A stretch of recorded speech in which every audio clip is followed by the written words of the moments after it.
Estas improvisaciones, porque no hay otra forma de denominarlo, ha generado precisamente desconfianza, y debo decirlo de una manera muy responsable, porque si frente a un tema tan básico como un debate presidencial, donde las reglas del juego las define el Tribunal Electoral, donde los temas que se van a abordar los define el Tribunal Electoral, donde el Tribunal Electoral no es una entidad que surgió hace 2 días, es una entidad que constitucionalmente ha sido la responsable de garantizar de una manera transparente un proceso electoral que culmina el próximo 5 de mayo del 2024 con las elecciones generales y las proclamaciones de cada una de las personas que resultaron electas. Entonces se crea este ambiente de desconfianza. El periodista, abogado, ex vocero del Estado panameño, don Alfonso Fraguela. ¿Cómo está, Alfonso? Bienvenido, buen día. Muy buenos días, Guillermo. Un verdadero placer poder estar contigo en esta emisión de hoy, miércoles 21 de febrero del 2024, luego de, retornando luego de lo que fueron las fiestas del Dios Momo.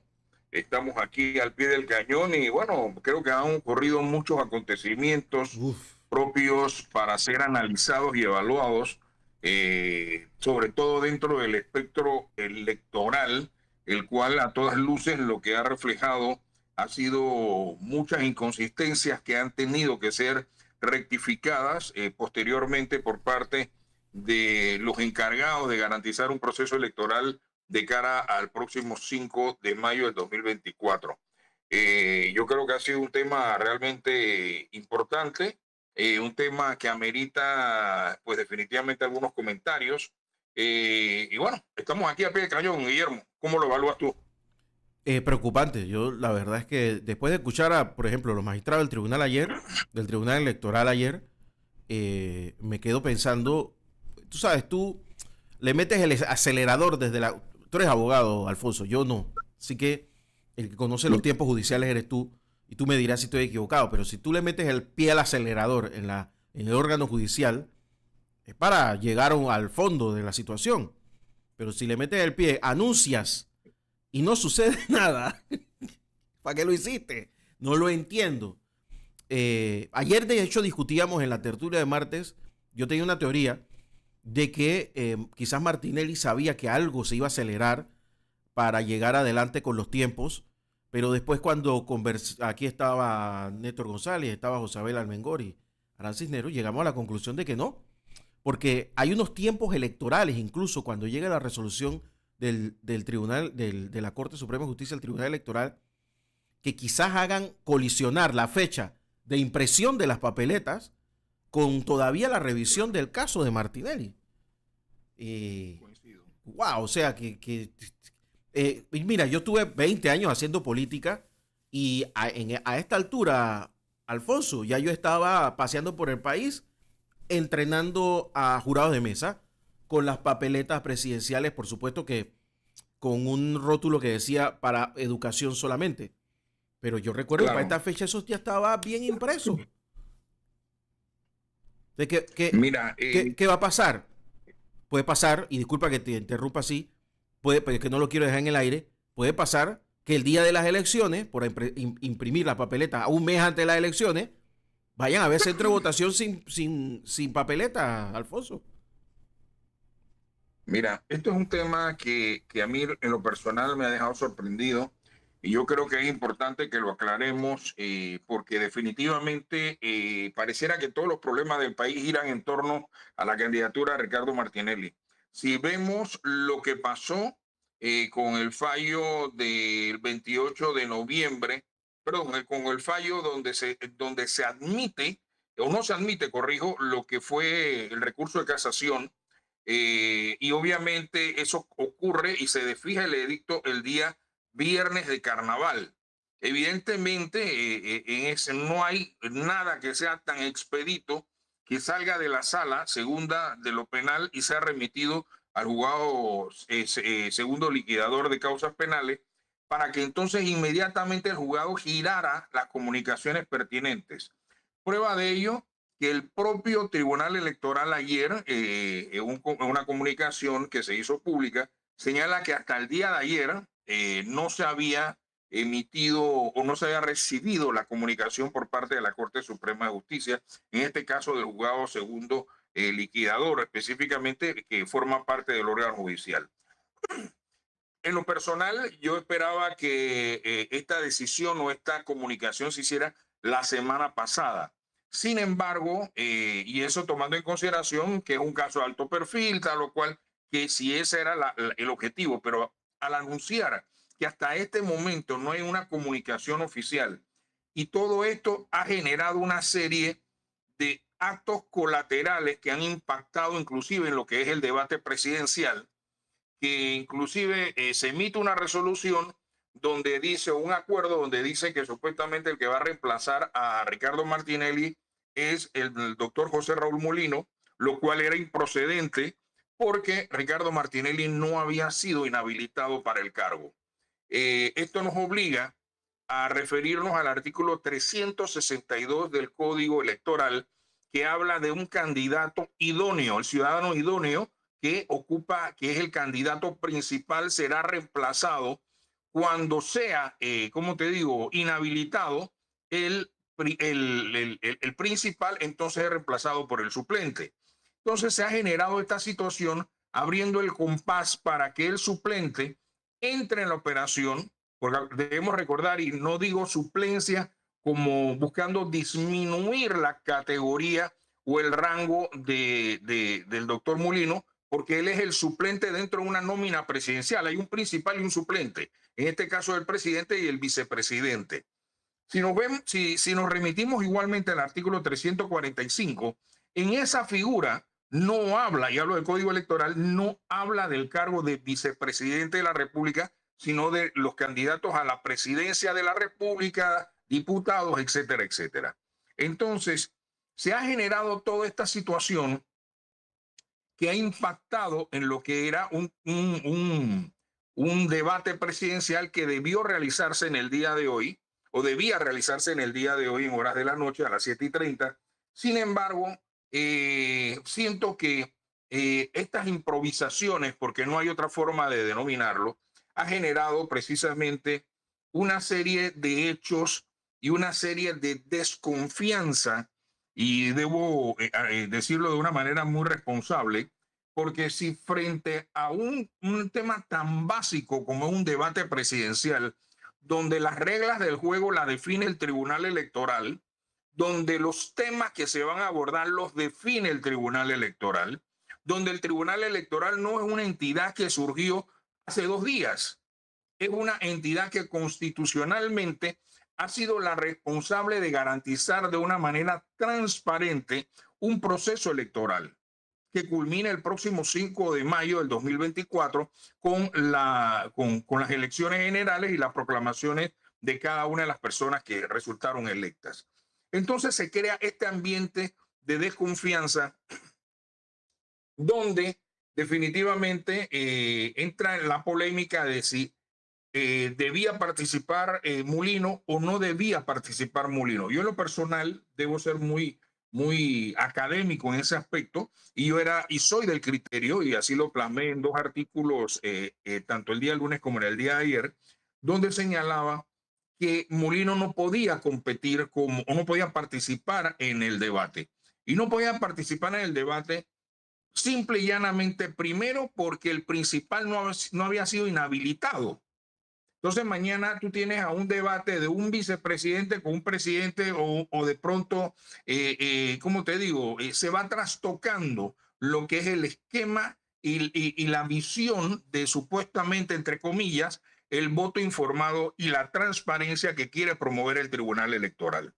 Entonces, quizás las presiones, porque frente a situaciones como esta, Guillermo, se dan una serie de presiones externas ante al Tribunal Electoral que lo obligan a tener que pronunciarse.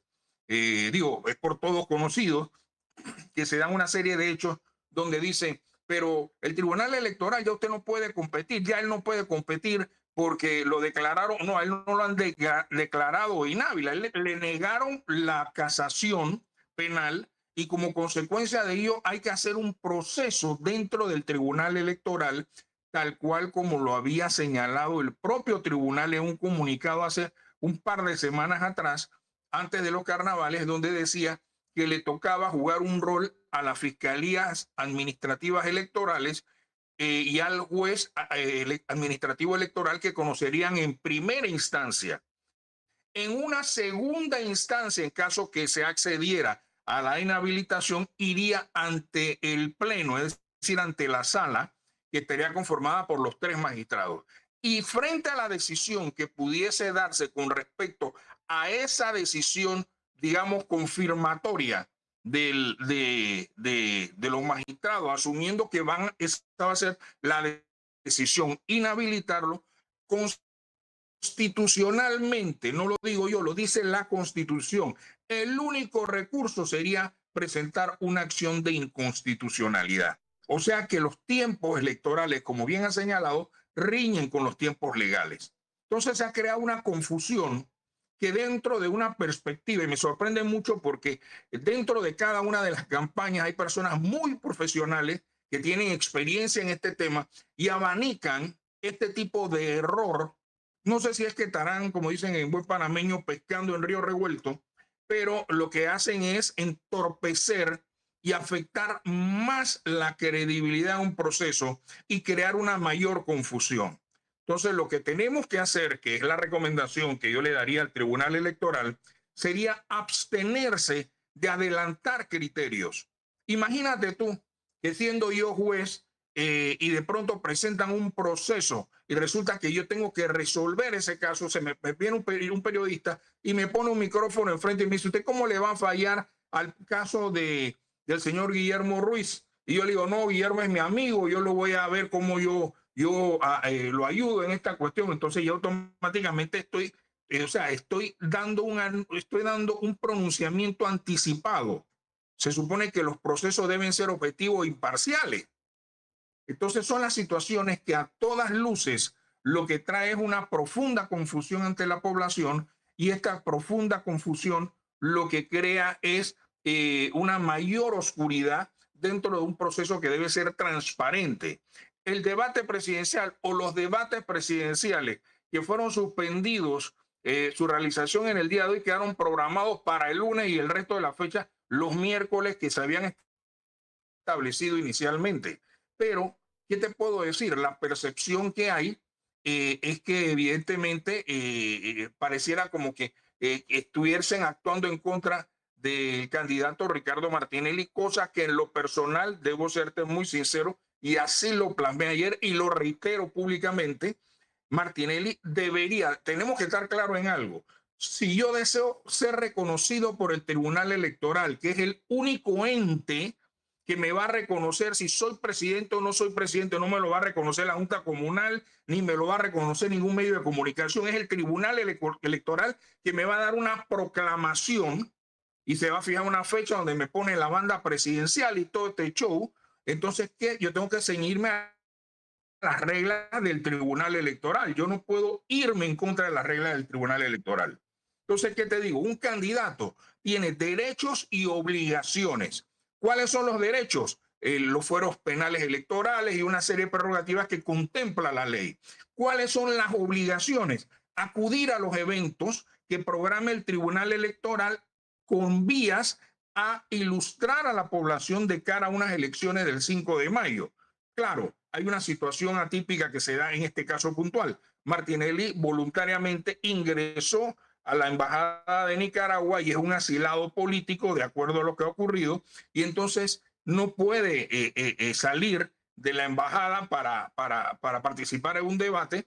Y claro, la forma más sencilla es decir, bueno, yo no pensaba participar, pero eso lo que va a provocar es que la silla de ese partido, de los partidos de esa alianza, quede vacía.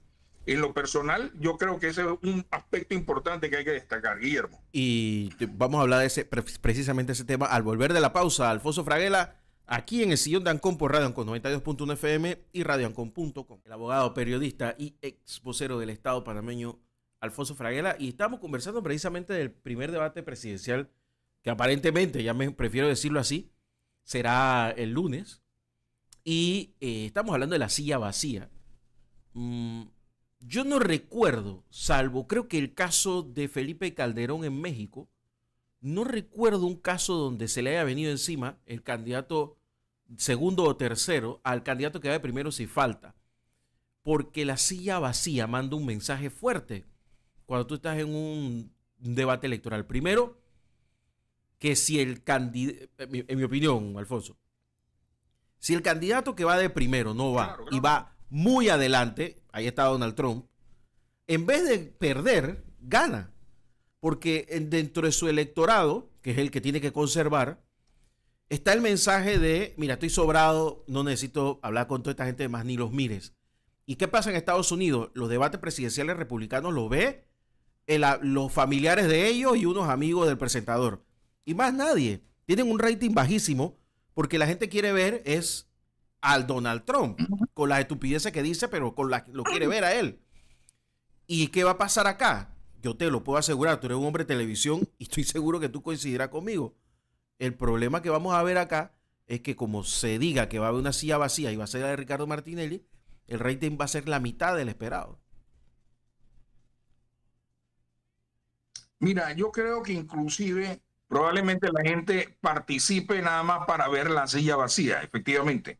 Pero has tocado un tema que yo en lo personal, no solamente desde el aspecto de la producción del evento, de los efectos que vaya a causar en el electorado, en los 3 debates presidenciales, el segundo va a ser participativo, sino que si tú observas la línea de los temas que se van a abordar, son temas muy generales. No se va a hablar del tema de la falta de agua, el tema de Cerro Patacón, no se habla de una serie de temas, el tema minero, o sea, hay muchos temas, el tema de la reforma constitucional, o sea, hay muchos temas que no han sido, ni mucho menos corrupción, no aparecen en el line-up de las preguntas, o sea, ni siquiera se menciona, es una carta al niño Dios.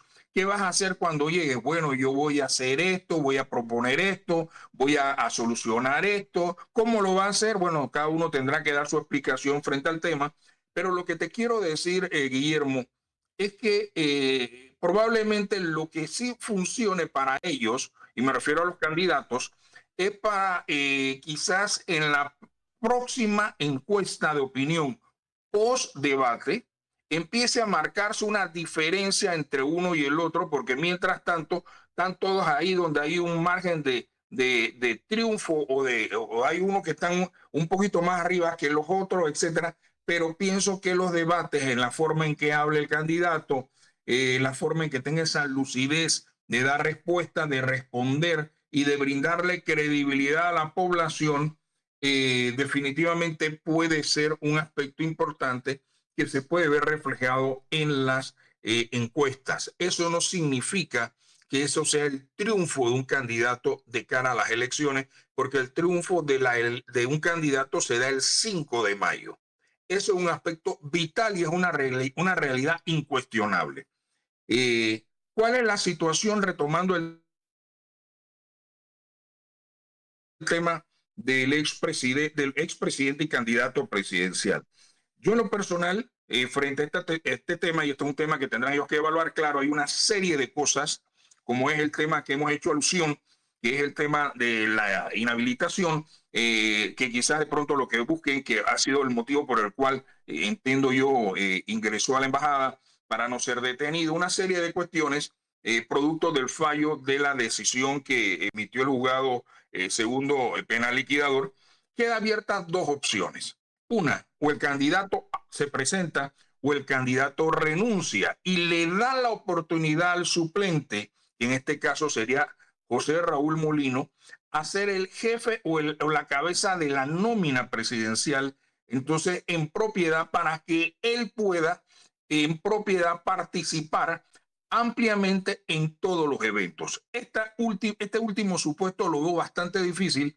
Sin embargo, son 2 escenarios reales que podrían darse en un momento dado. Tú sabes, Alfonso, que si tú me preguntas a mí a quién pongo, a la silla vacía o a José Raúl Mulino, no porque no tenga la capacidad, sino todo lo contrario. Claro. Pongo la silla vacía, porque quiero primero que mande el mensaje. El candidato todavía está aquí, lo que pasa es que no quiere venir. Claro. A ver, es una estrategia. ¿Cuántas personas saben que Ricardo Martinelli está en una embajada? Bueno, ¿Entiendes? pienso que casi toda la población entera lo sabe. Ahora, la pregunta es ¿por qué? O sea, lo que te quiero decir es que estamos Eh, hablando de una población que no está tan informada, que no sabe el detalle de qué es un asilo, qué es esto, qué es lo otro.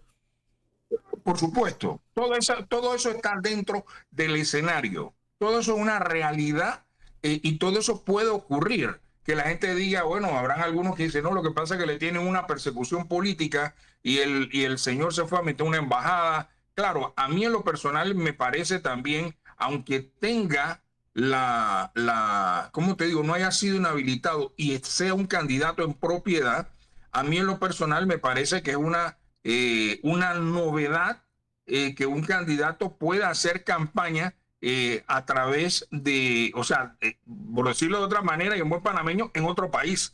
Porque debemos recordar que la embajada de Nicaragua es una extensión de la territorialidad de Nicaragua.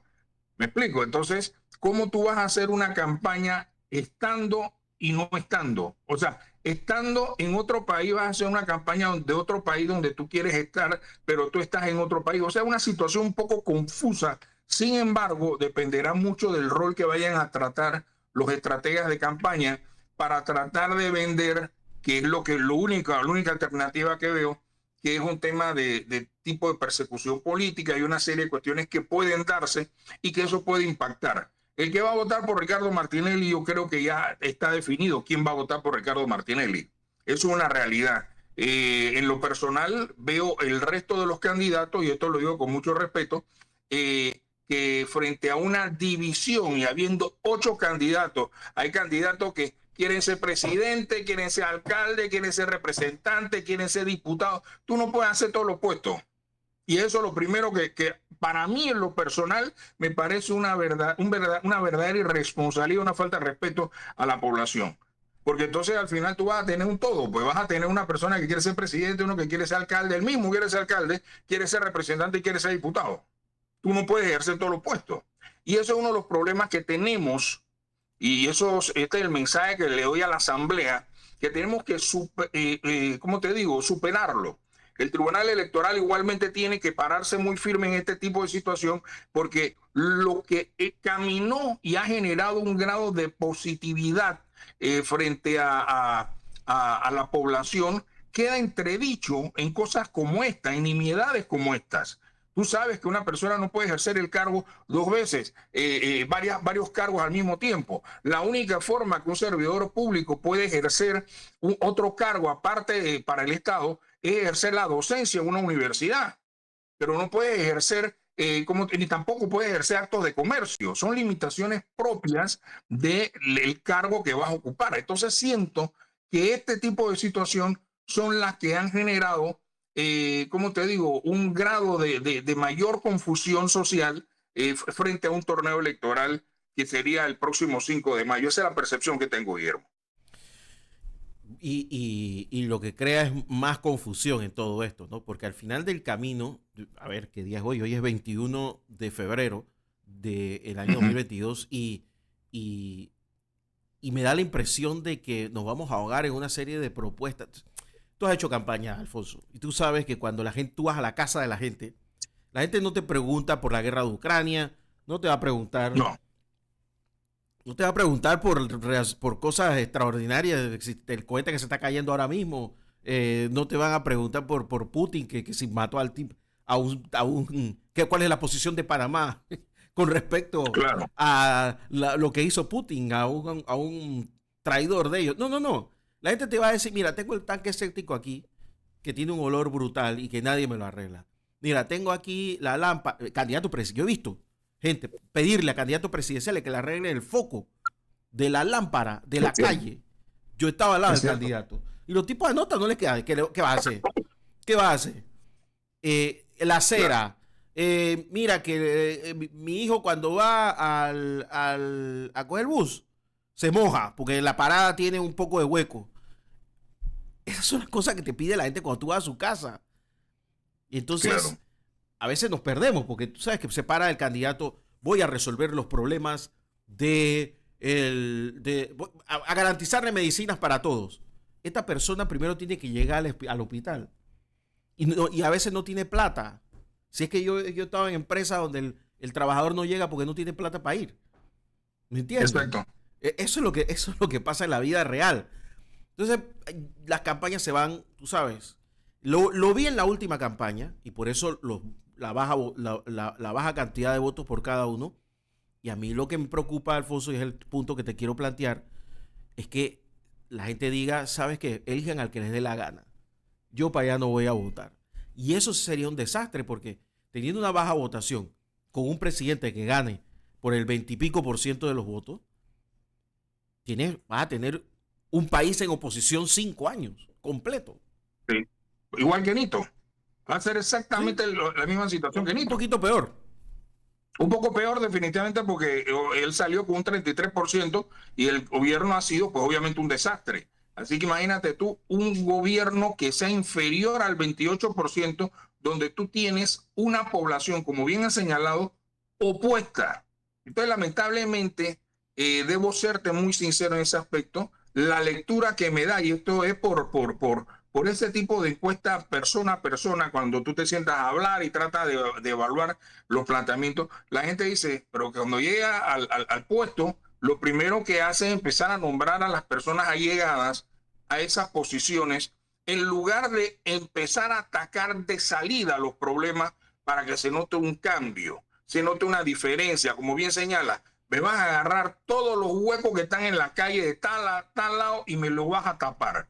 Vas a agarrar el tema de como bien señalas, la parada, la hoja de zinc que está ahí, como te digo, tiene una clase está podrida, está oxidada, ya eso no da más, entonces hay que reemplazarla. Son problemas generalmente domésticos que lo que han traído consigo ha sido el incremento del malestar ciudadano.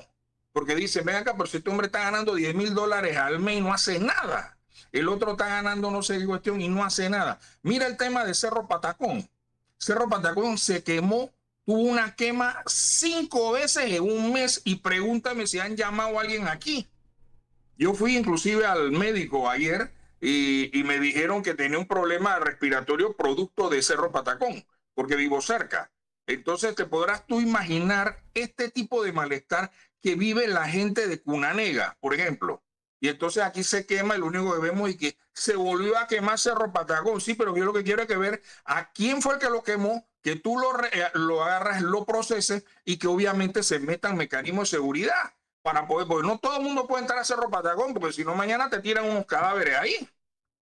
Y esas son las situaciones que yo siento que hemos caído en una inoperancia, o sea, está saturado el sistema.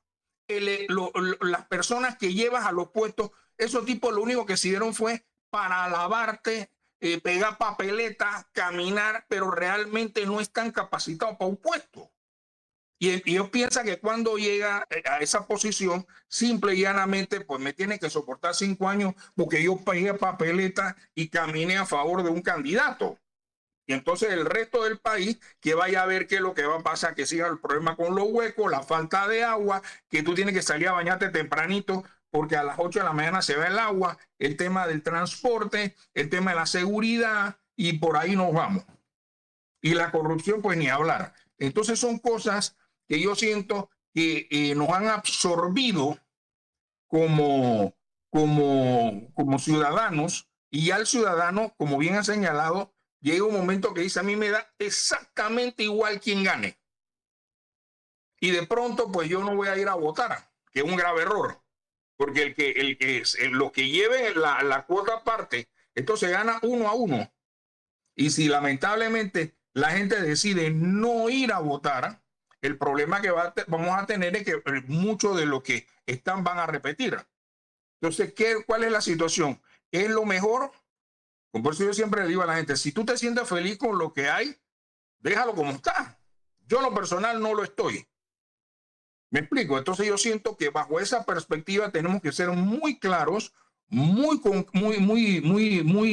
ilustrados en este tipo de situación, buscar una solución, buscar que la condición de vida de cada uno de los ciudadanos mejore. Un tema de salud. Ahí vi que aprobaron estaba leyendo un tramo para los el transporte que ahora va a costar 2.50 a la gente de Chorrera para poder llegar a la ciudad hospitalaria, algo así fue lo que entendí o leí. Entonces son situaciones que me pregunto, pero ¿qué es lo que estamos haciendo? En cambio, cuando vemos el aumento del salario mínimo, le suben 4 centavos a la gente, pero le suben el 800% en otros productos. Ya nadie puede ir al supermercado. Entonces son las situaciones y los pocos que van cuando iban con $100 a un supermercado o $50 a un supermercado, entonces venías con una serie de cuestiones. Ahora prácticamente te viene el cartucho vacío que también lo tienes que comprar porque definitivamente no te dan ninguna alternativa y la ley que aprobaron de este tema de la biodiversidad y toda la cuestión resultó ser una forma de generar ingresos para los locales comerciales. Y aquí los diputados pues lo dejaron así. Todo lo que tenemos está enmarcado dentro de la aprobación que dieron los diputados. Entonces, ¿qué podemos hacer? Es la pregunta que te digo, que te hago, perdón. No, es que el problema es que hay, aquí no, esa pregunta no tiene respuesta, Alfonso. Es que ese es lo malo. Nosotros no estamos ante un torneo electoral ni ante una situación. Aquí todo se está contaminando. Todo se está contaminando. Todo se ha contaminado. Todo. Entonces, no hay por dónde. O sea, el proceso electoral. Y sabes que tampoco seamos. Yo no quiero ser superficial. Yo creo que al principio de este gobierno, yo lo dije, la interna del PRD estaba contaminando al país. Todos los problemas del PRD estaban contaminando al país y nunca lo dejaron de hacer en 5 años. Y bueno, ahí están los problemas del PRD y cómo el gobierno nos enredó en todo eso. Mira, te doy el mejor ejemplo. Ayer nos volvieron a dejar en la lista negra de la Unión Europea.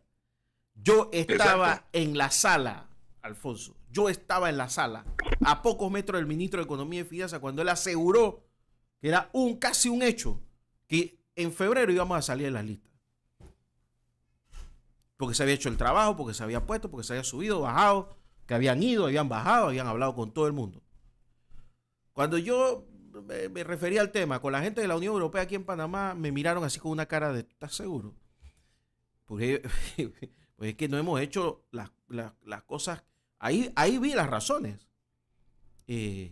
Quisimos jugar vivo, pues, como siempre. Entonces, si en eso, que es incomprensible para la gente, pero que le afecta tanto, ves que no hay ninguna reacción.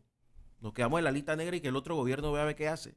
Mira, el próximo gobierno, Alfonso, lo único que le falta es que los edificios tengan el piso para que sea una total destrucción lo que recoja. Es lo único que le falta. O sea, ya yo no te puedo decir que este es como el final del gobierno de Miriam Moscoso. Este es como el final de la dictadura, tú sabes, ya. Lo único que falta es que no tengamos circulación del dólar. Ya, lo único que falta. Pero ya tenemos gente en una embajada pidiendo asilo. Que por cierto, porque tú lo recuerdas, porque tú estás en televisión. En esa época, cuando se metieron como 90 cubanos, asesores de la Fuerza de Defensa, en la casa del embajador de Cuba, le dieron el salvoconducto inmediatamente. Cuando se asilaron en no sé cuántas embajadas aquí, se les dio a todos el salvoconducto inmediatamente. Guillermo Endara personalmente les dio el salvoconducto. Que los pudo haber mantenido ahí cualquier cantidad de tiempo. Cuando un montón de gente se quiso exiliar, Lucho Gómez y toda esa gente, váyase para Cuba. Y ahora no, porque no me da la gana, pues, porque ahí están las leyes. Ahí están los tratados que hemos firmado. O sea, me dicen, no, qué negativo eres. Ey, pero ¿qué quieres que diga? Si tú quieres, hablo de otra cosa. Pues comienzo a hablar de lo bonito que es la calle con los huecos. Pero al final del camino, la realidad te está golpeando la cara. Mira, este es un tema que nos debe llamar a reflexionar como ciudadanos. Te reitero, Guillermo, yo estoy viendo todo este tipo de situación y creo que la actuación, el pueblo panameño tiene que estar muy encima del desempeño del Tribunal Electoral de cara a las próximas elecciones. La las propuestas que se están dando para todos los candidatos de los temas que se deben abordar son propuestas muy genéricas y evidentemente siento que no tocan ni aterrizan frente a los problemas reales con los cuales se van a encontrar el día 1 cuando entren a tomar posesión el presidente electo de la República de Panamá. ¿Por qué? Porque aquí hay muchos temas, como bien ha señalado. Hay un tema el tema del agua del canal de Panamá, que es nuestra principal fuente de ingreso, el tema de la salud, el tema de la economía, en fin, una serie de temas que yo siento que no han sido abordados, inclusive los temas de corrupción. Evidentemente el que llegue al puesto, aquí no puede haber y que no te preocupes que no te voy a tocar. Aquí lamentablemente la persona que llegue cuando vea cómo se comprometió el país más allá de los 5 años y que no se han hecho cosas que se debieron hacer o que se actuó o hubo omisiones, porque las actuaciones se dan por acción u omisión y estas omisiones han afectado al Estado panameño.